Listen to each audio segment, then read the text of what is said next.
से, इस गर्भ से हमको आप बाहर निकाल दो। हम आपको वचन देते हैं, इस बार गर्भ से बाहर आएंगे तो केवल केवल आपका ही भजन करेंगे। ये प्रत्येक जीवात्मा, हम सब लोग भी, सारे मनुष्य, सारे संसार के लोग, सारे समस्त जीव, ये भगवान को गर्भ में अपने माँ के पेट में ही भगवान से वादा करके, भगवान को वचन दे करके आता है कि आएंगे तो केवल आपका भजन करेंगे, चोरी हत्या पाप नहीं करेंगे, अब कोई व्यभिचार नहीं, अब कोई अधर्म नहीं, केवल धर्म करेंगे, केवल आपका भजन करेंगे, आपके संतों की सेवा करेंगे, आपके स्वरूप माता पिता बंधु बांधवों की सेवा, धर्म करेंगे। लेकिन संसार में आने के बाद वो भगवान को दिया हुआ सारा वचन, गर्भ का वचन गर्भ में ही भूल जाता है। उस संसार में आकर के हम माया में ऐसा उलझ जाते हैं कि फिर वही पाप, वही चोरी, वही हत्या करने लगते हैं, वही अधर्म, वही पाप करना शुरू कर देते हैं। लेकिन भगवान से जब जीव वह स्तुति करता है तो भगवान उस जीव की स्तुति को सुन करके उसको भगवान कृपा करके प्रसव पीड़ा के माध्यम से उस गर्भ को भगवान, बालक को भगवान गर्भ से बाहर निकाल देते हैं। यानी कि संपूर्ण संसार को पैदा करने का काम भगवान करते हैं। आकाश, धरती, जल, अग्नि, वायु, इन सब की व्यवस्था करके हमारा पालन भी भगवान करते हैं। अगर भगवान 2 मिनट के लिए धरती को खिसका ले, ये धरती कौन है? भगवान नारायण की पत्नी है धरती जी। सुबह उठ करके धरती माता को प्रणाम करते हैं हम लोग ना, धरती पे पैर रखने से पहले हम धरती को स्पर्श करके प्रणाम करते हैं। विष्णु पत्नी नमस्तुभ्यम पादस्पर्शम क्षमस्व में, हे विष्णु भगवान की पत्नी विष्णु प्रिया, हम आपके ऊपर पैर रखने जा रहे हैं, आप हमको क्षमा करिएगा। यानी कि धरती जो है कौन है? भगवान नारायण की पत्नी है, तो भगवान विष्णु की पत्नी है। तो मान लीजिए भगवान विष्णु को अपनी पत्नी की याद आ जावे कि हे प्रिया, हे प्रियतमा धरती, आप अनादिकाल से, कितने सृष्टि के आदि से आप हमारे यहाँ से चली गई हो, बिछुड़ गई हो हमसे, अब तुम्हारी बहुत याद आ रही है। भाई हर पत्नी को पति की याद आती है, पति को पत्नी की याद आती है। मान लो भगवान नारायण को अपनी प्रिया धरती की याद आने लगे और भगवान कह दे धरती बस एक काम करो, अब आप मृत्यु लोक से वापस मेरे पास वैकुंठ चली आओ। तो आप विचार करें, अगर धरती 2 सेकंड के लिए भी घिसक जाए तो हम सब लोग घिसक जाएंगे यार। इसलिए भैया धरती की व्यवस्था करके भगवान हमारा पालन भी करते हैं। वायु की व्यवस्था, वायु देवता से भगवान कह दे भैया तुम्हारी सेवा बंद, बहुत ड्यूटी कर लिया तुमने, अब जाके तुम थोड़ा आराम कर लो।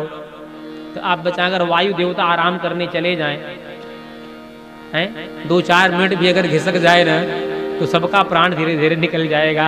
इसलिए मद भयात वात वातोयम सूर्य तपति मद भयात, भगवान कहते हैं मेरे भय से सूर्य तपते हैं, मेरे भय से अग्नि जलता है, मेरे भय से वायु जो है बहते हैं, यानी कि मृत्यु भी मेरे भय से किसी को अपना ग्रास बनाता है। इस संसार में बिना भगवान के इशारा के एक पत्ता भी नहीं हिलता है।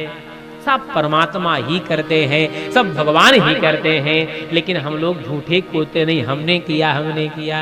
मेरा आपकी कृपा से सब काम हो रहा है, मेरा आपकी कृपा से सब काम हो रहा है, मेरा आपकी कृपा से सब काम हो रहा है, मेरा आपकी कृपा से सब काम हो रहा है। करते हो तुम कन्हैया, करते हो तुम कन्हैया, मेरा नाम हो रहा है, मेरा आपकी कृपा से सब काम हो रहा है।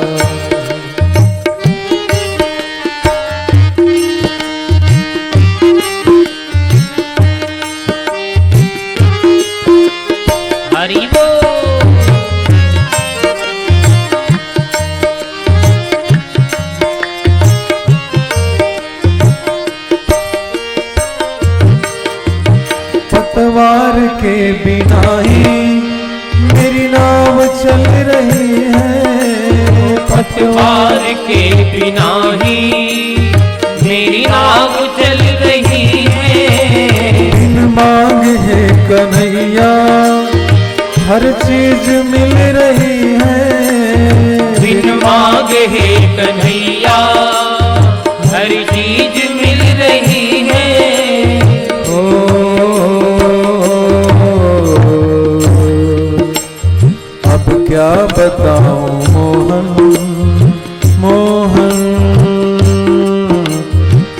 क्या बताओ मोहन आराम हो रहा है। अब क्या बताओ मोहन आराम हो रहा है।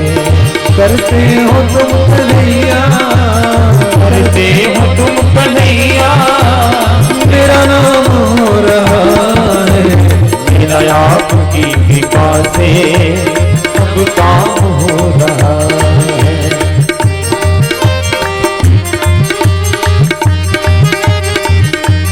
वृंदावन बिहारी लाल की जय।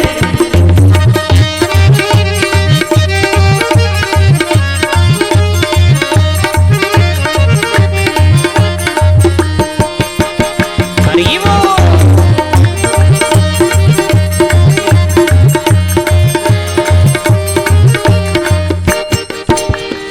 मेरी जिंदगी में तुम हो, किस बात की कमी है। मेरी जिंदगी में तुम हो, किस बात की कमी है। मुझे और अब किसी की परवाह भी नहीं है। मुझे और अब किसी की परवाह भी नहीं है। मेरे कहाँ ओ मेरे मोहन,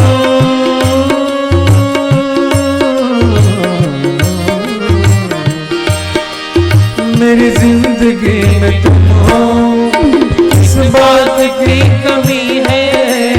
मेरी जिंदगी में तुम हो, किस बात की कमी है। मुझे और अब किसी की परवाह भी नहीं है।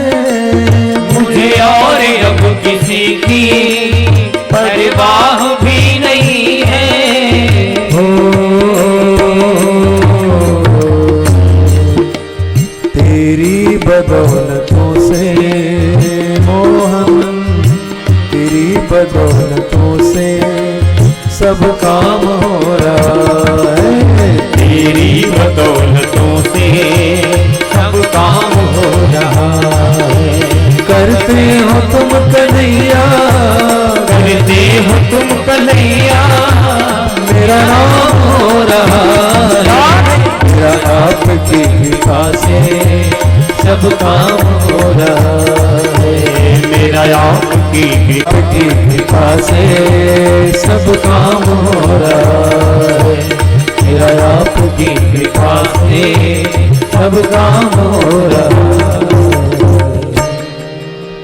जब समय पूरा हो जाता है तो काल के रूप में भगवान आते हैं, वो सारे संसार का संहार भी कर देते हैं। तो भगवान संपूर्ण संसार को पैदा करने वाले भी हैं, भगवान संपूर्ण संसार का पालन भी करते हैं। वो परमात्मा संपूर्ण संसार का संहार भी कर देते हैं। वैसे जैसे किसान फसल को पैदा भी करता है, हो जाते हैं, तो वही किसान उसमें पानी डाल करके, खाद डाल करके, सारी व्यवस्था करके, कीड़े मकोड़े लग जाए तो कीटनाशक दवाइयों का प्रयोग करके, पशु पक्षी परेशान करके उनकी व्यवस्था हर संभव प्रयास करके वही किसान फसल का पालन भी करता है।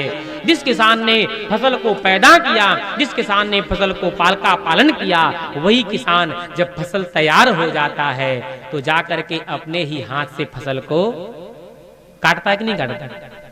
काट भी लेता है। क्यों? क्योंकि वह फसल को पैदा ही इसीलिए किया था, पालन ही इसीलिए किया था, वो उसको काटेगा तो सारा संसार, परमात्मा सारे संसार को पैदा भी करते हैं, भगवान पालन भी करते हैं। वो सारे संसार को भगवान संहार भी, फसल रूपी संसार को भगवान काट भी ले जाते हैं। मजे की बात है, जैसे किसान का फसल अगर बढ़िया पैदावार हो जाए तो किसान प्रसन्न होकर के फसल को अपने घर में ले जाकर के डेहरी में, कुठिला में, जो जैसी व्यवस्था है वहां फसल को रख लेता है, अन्न को रख लेता है।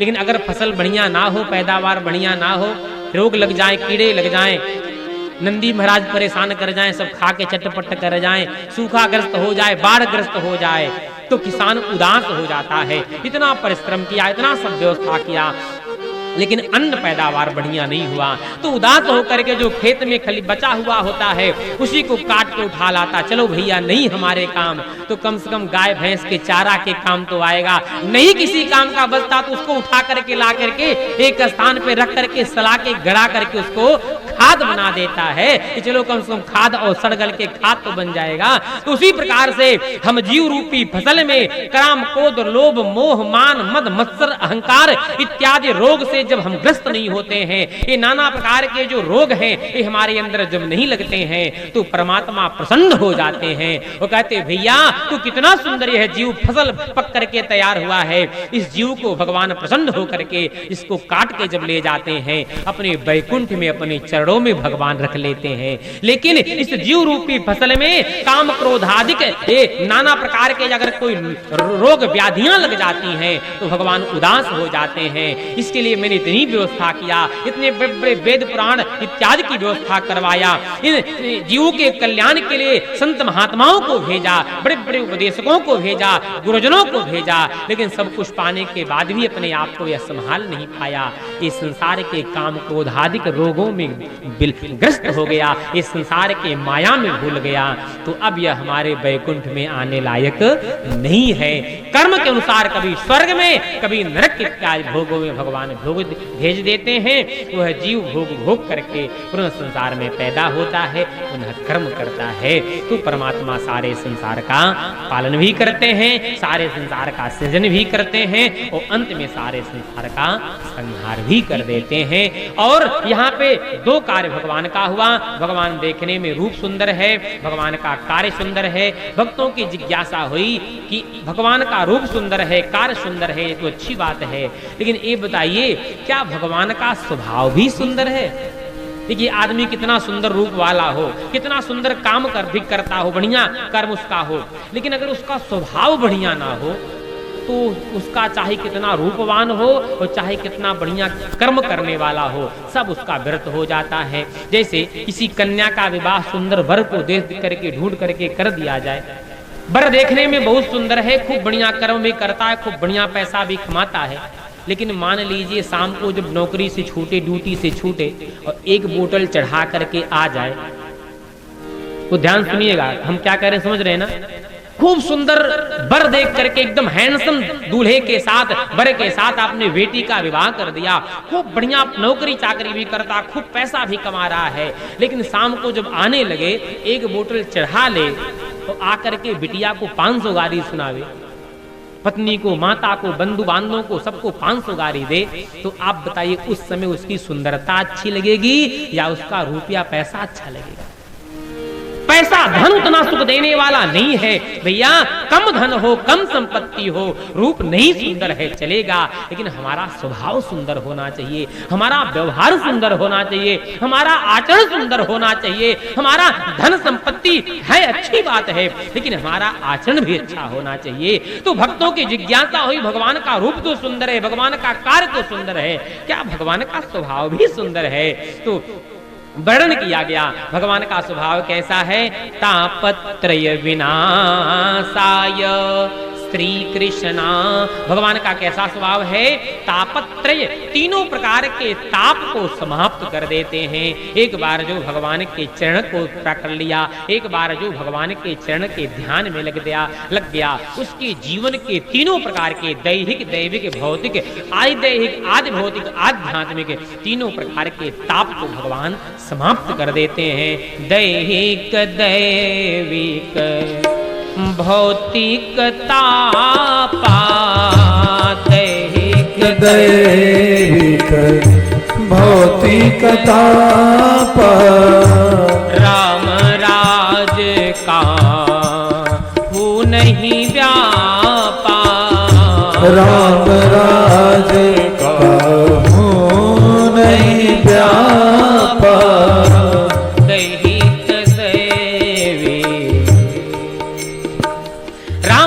भगवान राम जब राजा बने तो भगवान के सानिध्य में, भगवान के राज्य में रहने वाले उनके भक्तों के जीवन से दैहिक दैविक भौतिक तीनों ताप समाप्त हो गए।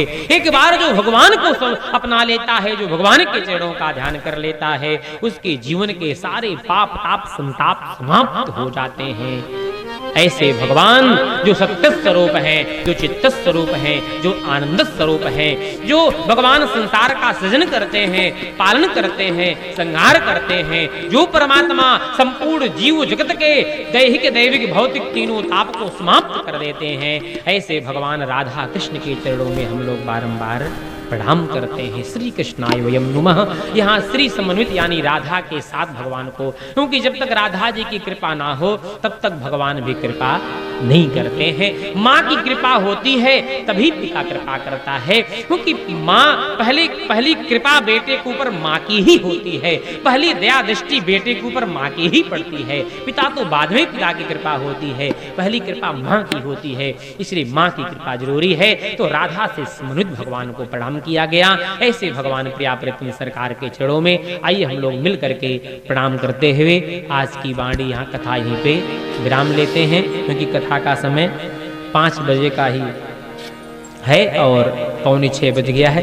तो आज विलंब से शुरू हुआ, इसलिए थोड़ा विलंब से कुछ कथा में सोचा कि हो जाए। तो कल से कथा का समय 2 बजे से 5 बजे तक कथा का समय रहेगा।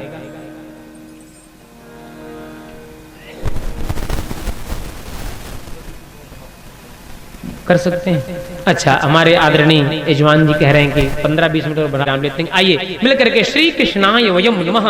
हमारे यहाँ शास्त्रों में बताया गया है कि जो बिना भगवती के समन्वित जो केवल भगवान की उपासना करता है, शक्ति को छोड़ करके को केवल शक्तिमान की जो उपासना करता है, उसकी उपासना व्यर्थ हो जाती है।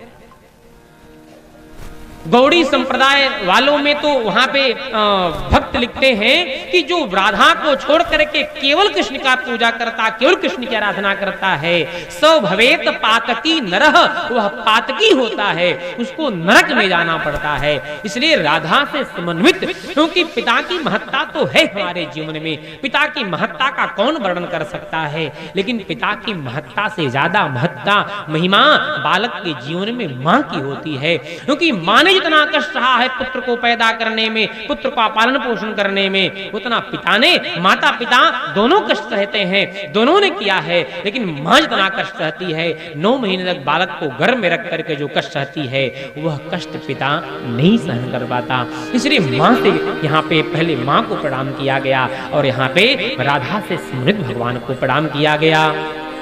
राधा के बिना जो भगवान की आराधना करता है, उसकी आराधना व्यर्थ चली जाती है। इसलिए तो गोस्वामी तुलसीदास जी महाराज माता जानकी से कहते हैं, कबहू क अम्ब अवसर पाई द्यावी कछु मेरियो सोधि करुण कथा चलाई। हे अम्ब, हे भगवती, आप तो सदा सदा भगवान की सेवा करती रहती हैं। कभी भगवान का जब मन मूड सुंदर हो, भगवान प्रसन्न हो, भगवान जब मुस्कुरा रहे हो और आप भगवान के चरण की सेवा कर रही हो, उस समय कभी कभी इस दीनहीन तुलसीदास के विषय में भी भगवान के चरणों में अर्जी लगा दिया करो, क्योंकि जब तक आप नहीं कृपा करोगी तब तक भगवान कृपा करने वाले नहीं हैं। जब तक माँ की कृपा ना हो तब तक भगवान भी कृपा नहीं करते हैं। सुन बरसाने वाले गुलाम तेरो बनवारी, सुन बरसाने वाले गुलाम तेरो बनवारी। देखिए, जब तक बरसाने वाली राधा जी की कृपा नहीं होगी ना, जब तक राधा जी की कृपा नहीं बरसेगी, जब तक राधा जी की का वरद हस्त मेरे सिर पे नहीं होगा, तब तक भगवान भी अपना वरद हस्त सिर पे रखने वाले नहीं है।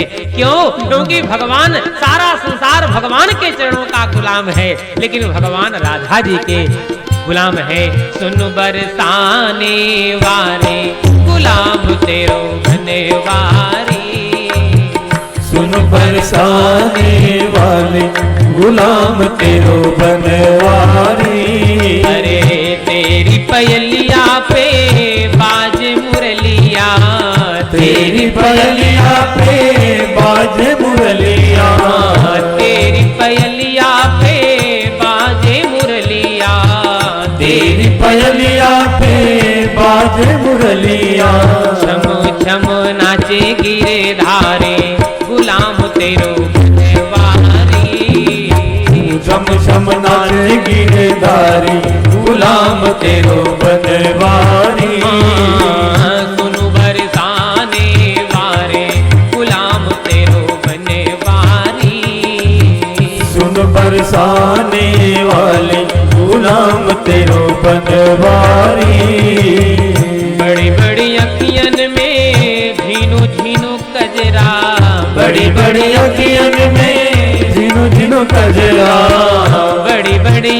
अखियन में झीनो झीनो कजरा, बड़ी बड़ी अखियन में झीनु झीनु कजरा, घायल कुंज बिहारी, घायल कुंज बिहारी, गुलाम तेरो बनवारी, घायल कुंज बिहारी, गुलाम तेरो बनवारी, सुनु बरसाने वारी, गुलाम तेरो बनवारी, सुन बरसाने वाले गुलाम तेरो बनवारी, बड़े बड़े देवता खड़े दर्शन को, बड़े बड़े देवता खड़े दर्शन को, बड़े बड़े देवता खड़े दर्शन को, बड़े बड़े देवता खड़े दर्शन को, चाकर कुंज बिहारी, चाकर कुंज बिहारी, गुलाम तेरो बनवारी, कुंज बिहारी, गुलाम तेरो बनवारी, सुनु बरसाने वारे, गुलाम तेरो बनवारी, सुन बरसाने वाली गुलाम तेरो बनवारी, कदम की जाली पे झूला पड़ो है, कदम की डाली पे झूला पड़ो है, कदम की डाली पे झूला पड़ो है, कदम की डाली पे झूला पड़ो है, छोटा देवे बिहारी, गुलाम तेरो बनवारी, छोटा देवे बिहारी गुलाम तेरो बनवारी, सुनु बरसाने वारे, गुलाम तेरो बनवारी, सुन बरसाने वाली गुलाम तेरो बनवारी, सुन बरसाने वारे, गुलाम तेरो बनवारी, सुन बरसाने वाली गुलाम तेरो बनवारी, सुन बरसाने वारे, गुलाम तेरो बनवारी, सुन बरसाने वाली गुलाम तेरो प्रथम श्लोक में यहाँ पे मंगलाचरण करते हुए व्यास भगवान वर्णन करते हैं और भगवान के दिव्य स्वरूप का वर्णन किया गया। दूसरे श्लोक में भगवान सुखदेव व्यास भगवान का वंदना किया गया है, यम पर प्रजंत इत्यादि वर्णन हुआ है। अब यहाँ से कथा प्रारंभ होती है। सूत और शौनकादिक ऋषियों का जो संवाद है वही भागवत महापुराण के रूप में हम सबके सामने प्रकट है। एक बार शौनकादिक 88,000 ऋषियों के मन में विचार हुआ, हम लोग दीर्घ सत्र का आयोजन करें, ऐसी कथा को करवाएं जो हजारों वर्ष तक लगातार चलती रहे। सत्रम स्वर्गाय लोकाय सहस्रो सममासतो, हजारों वर्ष तक चलने वाली दिव्य पुण्य लोकों को प्राप्त करने के लिए कथा का आयोजन करना चाहते हैं। लेकिन ऋषियों के मन में हुआ, भैया देखो हमारा यह आयोजन तभी सफल हो पाएगा जब किसी पवित्र भूमि में बैठ करके हम कथा का आयोजन करें। तो भूमि पवित्र कौन हो, पवित्र स्थान कौन हो, इसका पहले चयन करना पड़ेगा। लोगों ने कहा कैसे पता चलेगा? संतों ने कहा भगवान के पास चलते हैं। सारे संत मिलकर के भगवान नारायण के पास पहुंचे हैं। देखिए हमारे जीवन में पवित्र भूमि की बड़ी महत्ता है। भूमि अगर पवित्र हो, उस पवित्र भूमि पे अगर हम कोई कार्य प्रारंभ करते हैं, मकान बनाना हो, दुकान खोलना हो, कोई भी काम, पहले जमाने में जब कुआं तालाब इत्यादि बनवाना होता, हम ज्योतिषियों के पास, विद्वानों के पास, गुरुजनों के पास जाते और भूमि का, मिट्टी का शोधन करवाते। महाराज बताइए यहाँ की मिट्टी पवित्र है कि नहीं है, और फिर वहां मकान बनाते। आज भी बिना भूमि का शोधन किए कोई काम करेंगे तो हमारा काम पहली बात तो प्रारंभ नहीं हो पाएगा। अगर मान लीजिए प्रारंभ भी हो गया तो पूरा होने वाला नहीं है। इसलिए भूमि की पवित्रता परम अनिवार्य है। संत महात्मा भगवान के पास गए, भगवान ने कृपा किया है, एक मनोमय चक्र प्रदान किया। भगवान बोले यह चक्र जहां पे रुक जाए वहीं जाके कथा का आयोजन करो। वह चक्र निमिष मात्र में एक अरण्य क्षेत्र में आकर के रुका। निमिष मात्र में जिस स्थान पे चक्र आकर के रुका उसी का नाम नैमिषारण्य पड़ गया। एक दूसरी बात, जिस अरण्य में आकर के उस चक्र की नेमी आकर के रुक गई, उस स्थान का नाम नैमिषारण्य पड़ गया। उसी नैमिषारण्य के परम पवित्र धरा पे 88,000 संत महात्मा शौनकादिक 88,000 ऋषि बैठ करके कथा का दिव्य आयोजन किए हैं। ये शौनकादिक महात्मा कौन है? ये कोई साधारण नहीं है। ये व्यास भगवान के शौनक इत्यादि शिष्य हैं, जो है पैल, वैशंपायन, जैमिनी, सुमंत इत्यादि जिन संतों को भगवान व्यास भगवान ने दिव्य ज्ञान दिया था, उन्हीं संत परंपरा में ये वेद के पारंगत विद्वान महात्मा हैं। लेकिन इनको जो है भगवान की सरल सरस कथा, सहज कथा इनको सुननी है, इसलिए कथा सुनने का आयोजन किया है। और उसी समय वहां पे सूत जी महाराज का आगमन हुआ है। संतों ने सूत जी का स्वागत सम्मान किया है, आसन पे बैठा करके उनका पूजन किया है और चरणों में विनती करना शुरू किए हैं।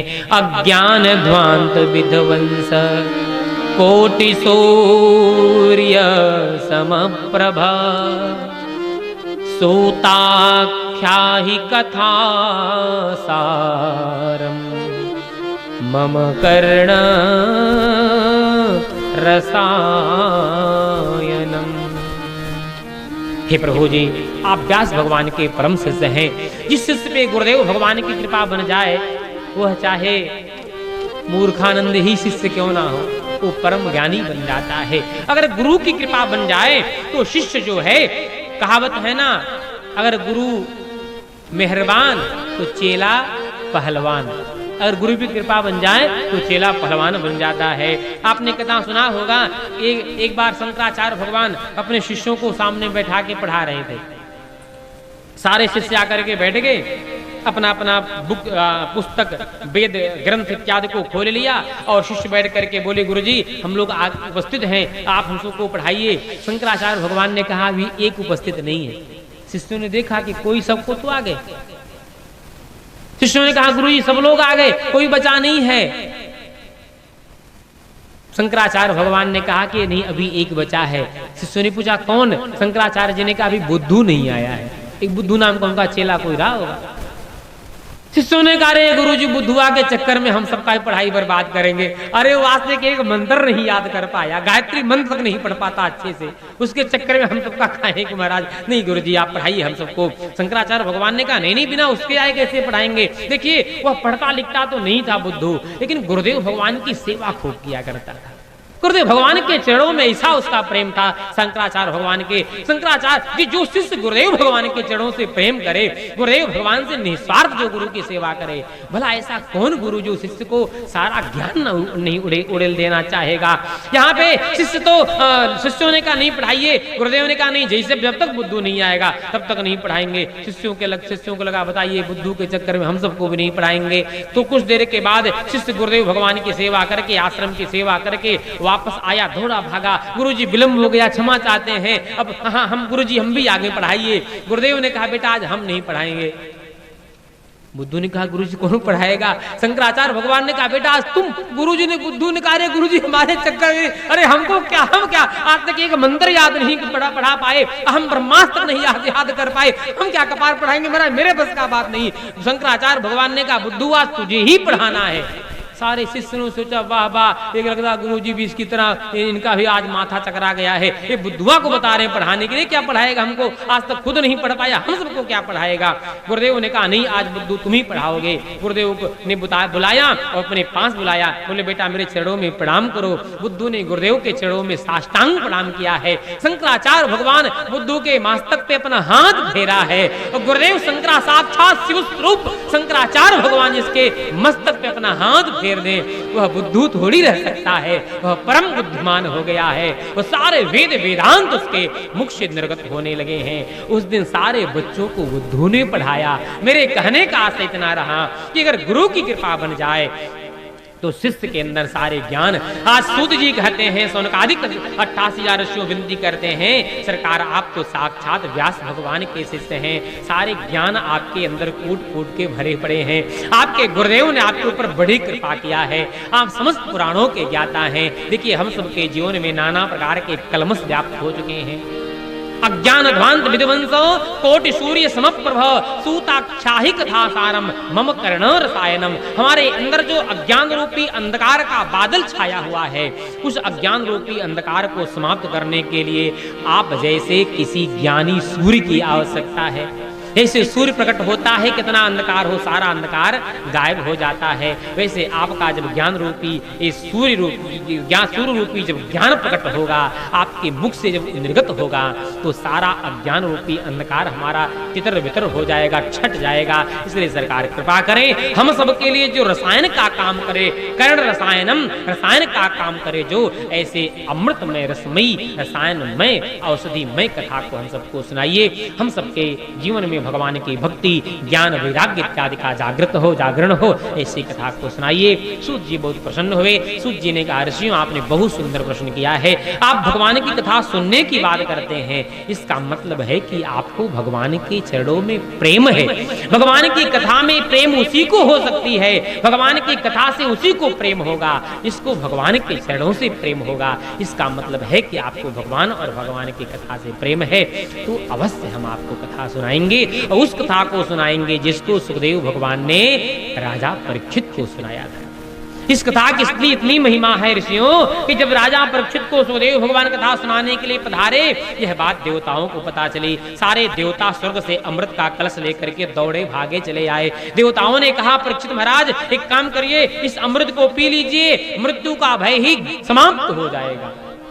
परीक्षित ने सुखदेव भगवान से पूछा, सरकार बताइए, 2 अमृत है, किसको पीना है? सुखदेव जी ने कहा, देखो 2 अमृत है, हम किसको पीना है ये आपको निर्णय करना है।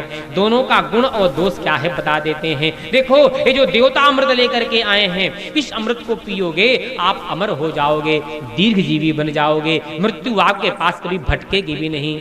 लेकिन ये जो कथामृत हमारे मुख से निकलने जा रही है, इस कथा रूपी अमृत को आप पान कर लोगे तो आप दीर्घ जीवी तो नहीं बन पाओगे, लेकिन आप दिव्य जीवी बन पाओगे। आप अमर तो नहीं बन पाओगे, लेकिन आपको अमर जो है मृत्यु का जो भय आपके अंदर है, वह मृत्यु का भय समाप्त हो जाएगा। देखिए, अमृत पी लेना बहुत बड़ी बात नहीं है। देवता लोग अमृत पी करके भी मृत्यु से इतने डरते रहते हैं। अभी कोई ध्यान में बैठ जाए, 2 मिनट समाधि में, 2 मिनट ध्यान में आप बैठ जाइए, ये देवता घबराने लगते हैं, भगवान ये तपस्या करके हमारा स्वर्ग, हमारा सिंहासन, हमारा स्वर्ग ना छीने ले।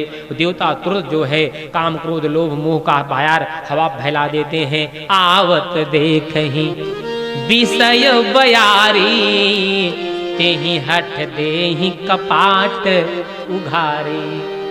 अभी मोबाइल लेके चलाते रहिए, टीवी देखते रहिए, संसार के उलझन में फंसे रहिए, कोई समस्या कोई परेशानी नहीं आएगी। लेकिन जैसे लेकर के माला भगवान का भजन करने बैठते हैं, पूरे जीवन दिन भर का काम उसी समय आके फाट पड़ता सिर पे। लेके माला बैठिए, उधर से बेटा, अरे मम्मी, 1 मिनट के लिए भी समय, दिन भर समय 24 घंटा संसार में फंसे रहेंगे, कोई नहीं आने वाला है। लेकिन जैसे भगवान के भजन के लिए बैठेंगे, माला भी पूरा नहीं हो पाएगा, देश भर के लोग पूरा बुलाने वाले चले आएंगे। भैया, भगवान के भजन में हमारा मन नहीं लग पाता है, भगवान के भजन में हम समय नहीं निकाल पाते हैं। एक माला जब करते करते देश भर के इतना काम आ जाएगा, इतना काम आ जाएगा कि अंत में माला को बंद करके गुस्सा आ जाता है, अब नहीं इतना काम, जब बैठे हुआ है भजन करने के लिए, ओ फलाने धमाके सब फाट पड़ते हैं, माला रख करके आप चले जाएंगे। क्यों? क्योंकि देवता यही अवसर देखते हैं कि जब यह भजन करने बैठे, इसके भजन में बाधा पहुंचा दो, नहीं तो तपस्या करके हमारा स्वर्ग का सिंहासन छीन लेगा। नारद जी ने तपस्या करना शुरू किया, इंद्र घबरा गए और कामदेव को भेज दिए हैं। तो इंद्र आए, कामदेव आए तपस्या उनका भंग करने के लिए। तो देवता लोग इंतजार करते रहे हैं।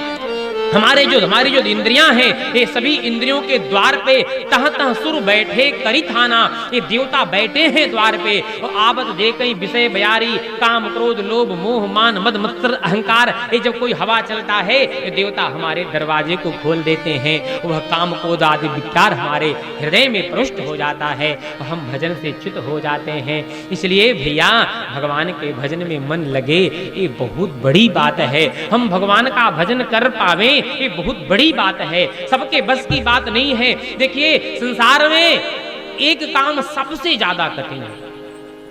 सब काम कर सकते हैं आप, संसार का सारा काम कर सकते हैं, कोई कठिन काम नहीं है, लेकिन दुनिया का सबसे कठिन अगर कोई काम है तो केवल केवल भगवान का भजन करना ही सबसे कठिन है। कभी आप देखिए सब आप काम कर जाएंगे, कोई समस्या नहीं, लेकिन जब भजन करने बैठेंगे उसी समय इतना काम आ जाएगा, आप परेशान हो जाएंगे। 3 बार भोजन भजन एक बार, उसमें भी आते हैं झंझट हजार। 3 बार भोजन भजन एक बार, उसमें भी आते हैं झंझट हजार। सुबह उठते ही 8 बजे बिस्तर से उठेंगे, अरे अभी चाय नहीं बनी क्या? चाय आ गई, अरे चाय के साथ नमकीन नहीं लाई हो, थोड़ा नमकीन भी तो लाना चाहिए था। 8 बजे चाय नमकीन चाहिए, 10 बजे भोजन चाहिए, 4 बजे फिर कुछ चना चबैना कुछ चाहिए, फिर रात में 9 बजे 10 बजे फिर भोजन चाहिए। भोजन तो 10 बार कर जावे कोई समस्या नहीं, लेकिन भजन एक बार करने चले देश भर का झंझट आ जाता है। 3 बार भोजन भजन एक बार, उसमें भी आते हैं झंझट हजार। 3 बार भोजन भजन एक बार, उसमें भी आते हैं झंझट हजार। मन मेरा कहता है माला कर आओ, माला कर आओ, थोड़ा भजन कर आओ।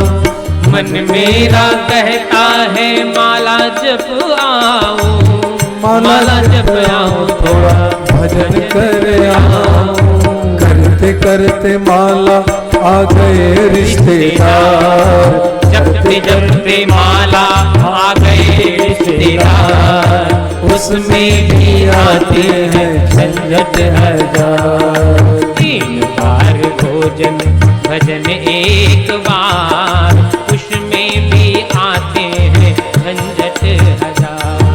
3 बार भोजन भजन एक बार, उसमें भी आते हैं झंझट हजार। मन मेरा कहता है मंदिर हो आओ, मंदिर हो आओ, थोड़ा दर्शन कर आओ। मन मेरा कहता है मंदिर हो आओ, मंदिर हो आओ, थोड़ा दर्शन कर आओ। जाते जाते मंदिर लग गए केवाड़, जाते जाते मंदिर के लग गए केवाड़, उसमें भी आते हैं झंझट हजार। 3 बार भोजन भजन एक बार, उसमें भी आते हैं झंझट हजार। 3 बार भोजन भजन एक बार, उसमें भी आते हैं झंझट हजार। 3 बार भोजन भजन एक बार, उसमें भी आते हैं झंझट हजार। मन मेरा कहता है गंगा नहाऊं, गंगा नहाऊं, जरा डुबकी कर आऊं। मन मेरा कहता है गंगा नहाओ, गंगा नहाओ, थोड़ा डुबकी लगाओ। मन मेरा कहता है सरजू नहाऊं, सरजू नहाऊं। आपके बगल में ही बह रही है ना, कितनी दूरी पे? 4 किलोमीटर, हाँ 3-4 किलोमीटर। अच्छा मन में कभी हो जाए चले सरजू जी स्नान करके चले जाते हैं तो क्या होता है? मन मेरा कहता है सरजू नहाऊं, सरजू नहाऊं, जरा पुण्य कमाऊं। मन मेरा कहता है सरजू नहाओ, सरजू नहाओ, थोड़ा पुण्य कमाओ। जाते जाते रास्ते में आ गया बुखार, जाते जाते रास्ते में आ गया बुखार, उसमें भी आते हैं झंझट हजार। जाते जाते रास्ते में आ गया बुखार, उसमें भी आते हैं झंझट हजार। 3 बार भोजन भजन एक बार, उसमें भी आते हैं झंझट हजार। 3 बार भोजन भजन एक बार, उसमें भी आते हैं झंझट हजार, उसमें भी आते हैं झंझट हजार, उसमें भी आते हैं झंझट हजार। एक बार भजन करना हो उसमें भी नाना प्रकार की समस्या आ जाती है, इसलिए भजन में मन नहीं लगता, भजन करने को नहीं मिल पाता है, क्योंकि ये देवता इंतजार करते रहते हैं। इसलिए भैया ये देवता, आज देवता जो है सुखदेव जी कहते हैं राजन, अमृत पीने के बाद भी, अमृतता प्राप्त होने के बाद भी ये देवता मृत्यु से डरते रहते हैं। इसलिए भैया विचार करना है, ये स्वर्ग का अमृत पियोगे आप अमृत हो जाओगे, लेकिन कथा रूपी अमृत पी लोगे आपका मृत्यु का भय समाप्त हो जाएगा। अब आपको क्या करना है, परीक्षित महाराज समझ गए हैं। सुखदेव भगवान यहाँ पे देवताओं को खाली हाथ, कोरे हाथ वापस कर दिया है। पहले तो बहुत डांटा है, बड़े गुस्से में हो गए सुखदेव भगवान, देवताओं को कह दिया, अरे देवता तुम लोग इतने ऊंचे स्थान पे रहते हो, लेकिन विचार सोच इतना नीचा रखते हो। क्व सुधा क्व कथा लोके क्व कांचः क्व मणिर् महान, ब्रह्मरातो विचार्यैव तदा देवांजहासः। अरे देवता तुमके इतना भी विवेक नहीं है, तुम लोग विवेक शून्य हो चुके हो। अरे कहां साधारण सा कांच और कहां उस साधारण से कांच से तुम दिव्य मणि की तुलना करोगे। साधारण कांच के माध्यम से तुम दिव्य मणि की, लाखों कीमती मणि की तुलना तुम साधारण से कांच से, साधारण से शीशा से करते हो। या कहां दिव्य भागवत महापुराण, और इस दिव्य भागवत महापुराण रूपी अमृत की तुलना तुम साधारण से स्वर्ग से लाए हुए अमृत से करते हो। देवता तुमको मूल्य लगाना नहीं आया। अगर मूल्य लगाए, जबकि यह है अमूल्य, इसका कोई मूल्य नहीं है, लेकिन अगर मूल्य भी आपने लगाया तो कम से कम मूल्य भी तो सही से लगा लिया होता। अगर मूल्य भी किया तो सही से मूल्य लगा लिया होता।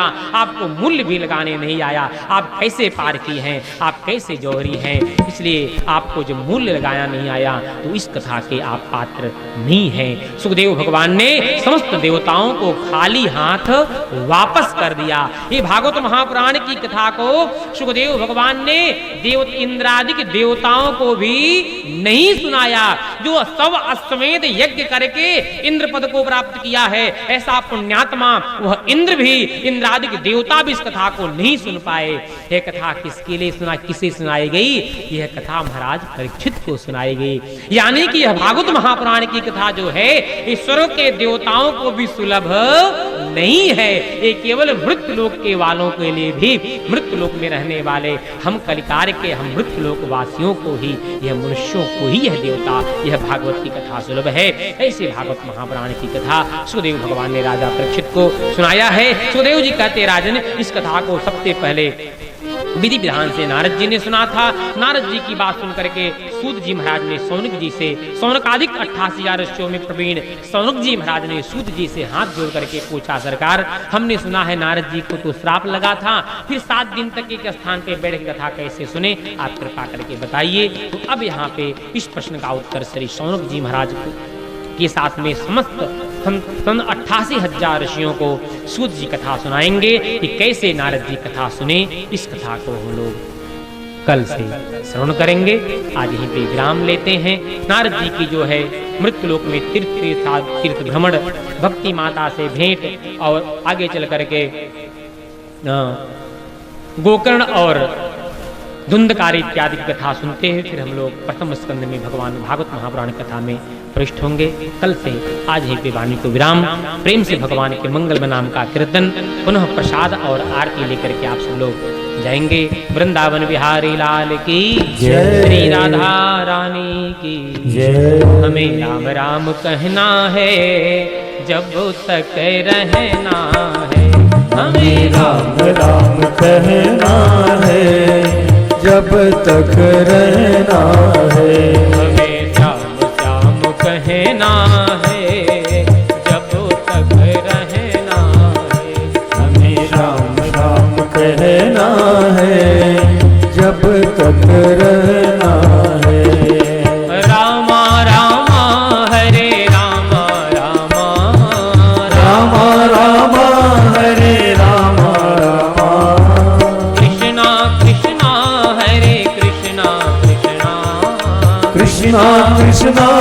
हरे कृष्णा कृष्णा यही गाते ही रहना है जब तक रहना, यही गाते ही रहना है जब तक रहना है।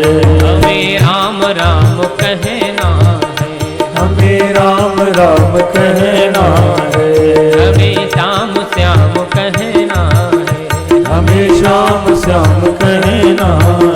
हमें जब तक रहना है, हमें जब तक रहना है। वृंदावन बिहारी लाल की जय। श्रीमद् भागवत महापुराण की जय। व्यास भगवान